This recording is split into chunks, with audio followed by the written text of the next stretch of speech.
Salut à tous et bienvenue sur cette nouvelle vidéo. Alors aujourd'hui, comme vous pouvez le voir, je ne suis pas sur ma chaîne YouTube mais sur le site Club Médecine. Donc en fait, qu'est-ce que c'est que Club Médecine? Donc c'est un site internet qui est tenu par Raphaël Carteni, qui a aussi sa chaîne YouTube. Donc je vous invite à aller le voir, à vous abonner à sa chaîne. Et en fait, qu'est-ce qu'on va trouver sur ce site? On va trouver plein de témoignages de personnes qui ont eu leur PACES en primant, en doublant. Il y a de tout en fait. De toutes les villes, donc ça peut être des témoignages sous forme écrite, ça peut être des témoignages sous forme orale en vidéo. D'ailleurs moi aussi j'avais fait 2 vidéos au début l'année dernière pour le site de Club Médecine où je donnais toute ma méthodologie de A à Z et puis un peu mon témoignage sur la PACES. Donc je vous invite à aller voir ces vidéos. Et puis Club Médecine, ce n'est pas que ça aussi, c'est aussi des articles sur la méthodologie. Donc par exemple vous trouverez l'avis sur la méthode DJ de Raphaël, vous aurez l'avis sur est-ce que c'est important d'avoir été bon, est-ce qu'on peut réussir sa PACES sans avoir non plus été mention très bien, voilà. Donc il y a plein de choses, c'est un super site. Et puis dernière chose aussi, Raphaël il a fait un quiz qui est gratuit en plus pour savoir si vous êtes fait ou non pour la PACES, les études de médecine, ainsi qu'un livre de conseils de méthodologie sur la PACES. Bon, je ne l'ai pas lu, j'ai lu il y a des petits extraits sur le site qu'on peut voir, il y a quelques témoignages de personnes qui l'ont fait, qui l'ont lu aussi, que Raphaël a mis. Donc vous pouvez aller voir ça, ça peut être intéressant, donc voilà. Et pour les autres, si vous ne me connaissez pas, bon, moi c'est Doc Junior, je suis en 2e année de médecine, là je devrais passer en 3e année normalement si tout se passe bien. Et donc du coup j'ai eu ma PACES, je suis arrivé 2e en tant que doublant déjà. Et je suis arrivé 2e au premier semestre, puis après j'ai perdu quelques petites places au second semestre, mais pas grand chose. Et justement pour avoir fait 2 vidéos sur le site de Raphaël, de Club Médecine, et on m'a dit ça a très bien marché, les réactions étaient assez positives. Il y a même des personnes dans les commentaires qui m'ont dit tu devrais ouvrir une chaîne de conseils sur la PACES. Et du coup c'est ce que j'ai fait, que je me suis dit que ça pouvait être utile à des personnes, à plein de monde.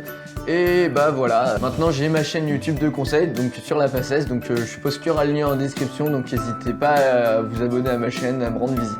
Alors aujourd'hui, de quoi je vais parler sur cette vidéo? Ça va vraiment être les exercices en PACES.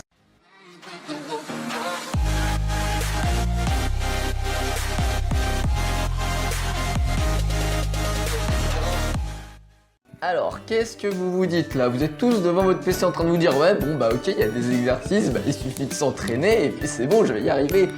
Oui, j'ai envie de dire que oui, vous avez raison. Sauf que non en fait, parce que c'est pas si simple que ça. C'est pas si évident que ça, donc je vais vous expliquer un truc déjà, c'est que en PACES vous allez vous faire bouffer par le temps, c'est vraiment une course contre le temps. Vous allez avoir plein de cours, vous allez être débordé de cours, vous allez avoir du travail de partout. D'autant plus si vous suivez la méthode DJ aveuglément. Pareil, Raphaël donne son avis sur la méthode DJ, moi aussi j'ai à peu près le même, il faut l'adapter.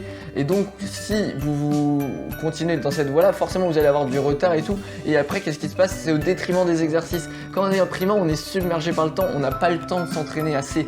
Et ça malheureusement, c'est triste à dire, mais quelqu'un qui s'est pas assez entraîné ou qui a juste fait ses calls, ses séances d'exercice et c'est tout, c'est pas un miracle, il va pas réussir son concours, en tout cas pour ce qui est des matières à exercice. On le dit bien hein, chez nous, en tout cas dans ma fac, il y a un dicton qui dit la chimie tu subis. La chimie c'est dans l'UE1, donc c'est la partie exercice de l'UE1. Moi je pense vraiment qu'en PACES les exercices, ce qui est demandé c'est pas si difficile que ça. Quelqu'un niveau compétence, quelqu'un de terminale est parfaitement capable de comprendre tous les exercices de médecine. Si on lui donne la correction, il peut tout à fait comprendre. Et c'est pour ça que je pense que ça peut être intéressant de jeter un petit œil avant à ces exercices, avant d'entrer en PACES, d'arriver à récupérer quelques exercices et tout. Les exercices c'est vraiment du raisonnement, le niveau est pas trop dur. C'est ce qui est dur en fait, c'est la multitude d'exercices possibles, la multitude de possibilités d'exercices, c'est très varié, il y a pas mal de trucs différents en fait qu'il faut savoir faire et donc du coup on n'a pas forcément le temps de s'entraîner parfaitement, de tout savoir mécaniquement, que ce soit des automatismes.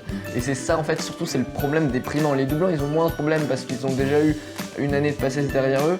Et donc ce qui fait qu'ils connaissent déjà les exercices, ils ont pu s'entraîner, ça va plus vite pour eux. Donc voilà, c'est vraiment dans ce sens-là. Je vais essayer déjà de vous présenter un peu les matières à exercice. Il y a l'UE3, donc c'est la physique, l'UE4 c'est les statistiques, et l'UE1 c'est la chimie, biochimie, etc. Et dans l'UE1 il y a la chimie organique. Souvent on me demande quels sont les prérequis du lycée à avoir. Justement je vais vous donner un peu le menu de ce que vous avez, donc comme ça vous pourrez voir que déjà au lycée vous savez déjà pas mal de choses. Donc qu'est-ce qu'il y a en UE3? l'UE3 donc la physique, il y a de l'optique. Donc l'optique vous en avez sûrement fait en seconde. Ça reprend en fait les bases, etc. Vous aurez de la fibre optique, vous aurez des exercices avec des angles, avec les lois de Descartes. Vous aurez des tracés à faire avec des miroirs, vous verrez les images réelles, virtuelles, etc. Il y a tout ce qui va être magnétisme, avec les rayons alpha, bêta, gamma, la radioactivité. Donc ça, vous l'avez peut-être vu en première. Donc ça peut être sympa, c'est bien d'avoir ces prérequis, ces bases. Vous aurez de la pH-métrie, donc tout ce qui va être équilibre acido-basique, équation d'oxydoréduction, etc. Là, vous allez bien reprendre les bases que vous avez vues au lycée. On va toujours un peu plus loin, forcément, parce que c'est les études supérieures, mais vraiment, si vous avez ces bases-là, je ne vous demande pas de les travailler à fond et de passer vos traités, par exemple, avant votre PACES, à bosser ça, mais c'est sympa déjà de savoir de quoi on parle, ça aide vachement. Donc voilà, là, tout ce qui va être pH-métrie en UE3.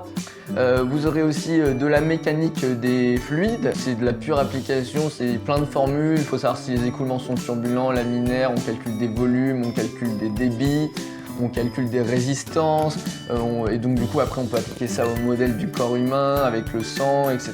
qui s'écoule, etc. Vous avez des tubes en U avec différents liquides qui vont pas forcément se mélanger mais qui vont peser d'une certaine manière et on peut calculer des différences d'altitude, etc. Donc vraiment c'est de l'application de formules, c'est de l'entraînement. Donc tout ça c'est vraiment c'est de l'entraînement qui compte. Vous aurez aussi des incertitudes, des exercices d'incertitude avec des calculs, etc. Vous verrez tout ça, c'est vraiment l'entraînement en UE3. Après l'UE4, donc l'UE4 c'est les statistiques. Ce qu'il faut savoir c'est que dans les matières à exercice, vous n'aurez pas forcément le droit à la calculatrice en PACES, ça dépend des facs. Et si jamais vous avez le droit à la calculatrice, moi c'est le cas dans ma fac, on a le droit à la calculatrice. C'est les calculatrices type Casio collège. Ce ne sera pas comme au lycée où vous aviez votre calculatrice qui vous fait les graphiques bien et tout, avec les programmes, etc. Là en UE4, en statistique, vous avez des tables, enfin, en tout cas chez nous c'est comme ça, on a des tables selon les lois, les différentes lois qui donnent les valeurs, on a les formulaires de statistiques. D'ailleurs, qu'est-ce que vous allez étudier en statistique? Vous allez étudier, donc il va y avoir des tableaux avec des calculs de moyenne, de variance, d'écart type, il y a des calculs de probabilité aussi, donc on a un petit peu vu ça au lycée. Il y a des comparaisons de moyenne.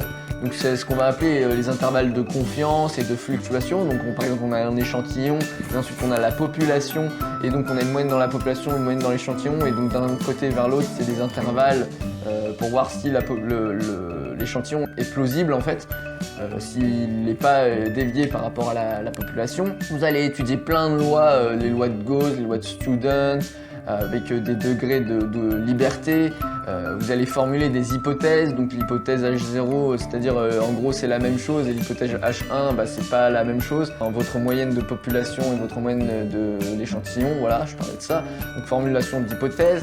Vous allez étudier les tests de sensibilité, de spécificité. Donc c'est par exemple quand on fait un test qu'une personne est malade, quelle est la probabilité que ce test détecte que la personne soit malade. Donc ça va être la sensibilité, la spécificité c'est l'inverse. Et après vous allez voir les valeurs prédictives négatives, positives. Donc là c'est l'inverse, c'est sachant que le test est positif, quelle est la probabilité que la personne ait été malade. Donc voilà, vous allez pouvoir faire plein de calculs là-dessus. Donc ça c'est pour l'UE4. Des exercices en statistique, et l'U1 en chimie organique, donc chimie organique et aussi de l'atomistique.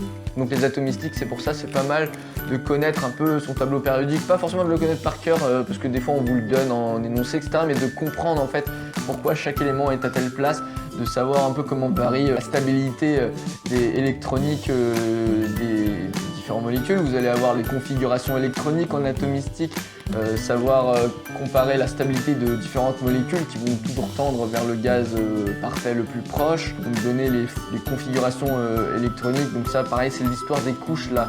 Vous savez, les couches KLM, au lycée on voit KLM, après en PACES ça va être, il y a les couches 1, 2, 3, 4, 5, 6, etc. Et dans chaque couche il y a des sous-couches SP, SPD qui peuvent accueillir un nombre définie d'électrons. Donc voilà, ça c'est si vous comprenez un peu ce qu'il y a par rapport au lycée. Vous allez voir ensuite en chimie organique tout ce qui va être réaction d'addition, d'élimination, de substitution. Normalement ça vous parle, hein, vous savez déjà ce que je parle, sauf que là il va y avoir plusieurs types de réactions en fonction des molécules en présence qui vont être plus ou moins agressives, plus ou moins nucléophiles, plus ou moins électrophiles, qui vont vouloir donner leur doublé d'électrons ou les garder pour eux. Il va y avoir donc plusieurs types de substitution, d'élimination, donc substitution de type 1, de type 2, élimination de type 1, de type 2, ça va dépendre par exemple aussi de la substitution de la molécule, s'il y a beaucoup si elle est très substituée, donc si elle a plein de molécules autour d'elle, enfin d'autres atomes autour d'elle ou pas, ça va dépendre de la nature de ces atomes parce que vous allez étudier aussi ce qui va être les effets mésomères, inductifs ou inducteurs, je sais plus, mais bref, qui vont pousser les électrons vers un atome ou les attirer ou plutôt les choper vers lui, ou des déplacements de doublés non liants, etc. Ça vous parle peut-être déjà un petit peu, vous avez déjà vu au lycée ce qui est mécanisme réactionnel. Là on va beaucoup plus loin. Après vous allez voir aussi des choses comme étudier la stabilité de telle ou telle molécule, donc un carbocation, c'est-à-dire un carbone avec une petite charge plus ou un carbanion, et en fonction des substituants, voir si telle ou telle molécule est plus stable qu'une autre. Vous allez étudier aussi beaucoup la stéréisomérie, donc énantiomère, diastéréisomère, position, les différentes conformations aussi. Donc voilà, tout ça c'est vraiment, après c'est beaucoup plus poussé, mais on reprend vraiment bien déjà les bases, donc connaissez bien ces notions-là. Il y a tout ce qui va être dans l'espace, donc ça va être très important avec les conformations des molécules. Si c'est une molécule R, c'est-à-dire ça va tourner dans le sens des aiguilles d'une montre, ou S dans le sens inverse des aiguilles d'une montre, avec les atomes qui ont des règles de priorité. Donc c'est la règle de Ingold-Prelog. Donc ça, vous allez étudier ça. Et donc c'est important déjà de connaître vos formules de Fischer, Crane, Newman aussi super important, de base du lycée. Vous allez étudier vos familles chimiques, donc vous savez déjà un petit peu ce que c'est, les cétones, les alcools, les aldéhydes, les acides carboxyliques, etc. Donc il faut que vous soyez déjà bien au taquet sur plein de réactions spécifiquement sur chaque famille. Ouais, bien voilà pour cette vidéo, j'espère vous avoir informé déjà un petit peu sur ce qui était susceptible de tomber dans les exercices. Grosso modo, hein, j'ai fait un truc assez général, j'ai pas non plus tout dit, je suis pas non plus rentré trop dans les détails, donc forcément. Mais voilà, j'espère que ça vous donne déjà un petit aperçu en fait de ce qui peut être utile déjà par rapport au lycée, devoir, déjà que vous ayez une idée en fait de ce qui vous attend. Je voudrais aussi remercier Raphaël, Raphaël qui est le webmaster de Club Médecine, pour me laisser m'exprimer sur son site et sa chaîne YouTube. Donc voilà, merci à toi, et puis je vous invite à aller voir ce site qui est vraiment très bien fait et très intéressant. Je pense que vraiment ça peut valoir le coup pour qu'on soit primant ou doublant d'aller jeter un œil à son site, aux témoignages qu'il y a dessus, à son bouquin aussi. Et la deuxième partie de cette vidéo où en fait je vais plus vous donner mes conseils pratiques en fait de méthodologie sur les exercices. Cette deuxième partie de la vidéo je vais la publier sur ma chaîne, donc je vous y donne rendez-vous pour ceux qui me connaissaient pas, et du coup à bientôt pour de nouvelles vidéos. Allez, salut!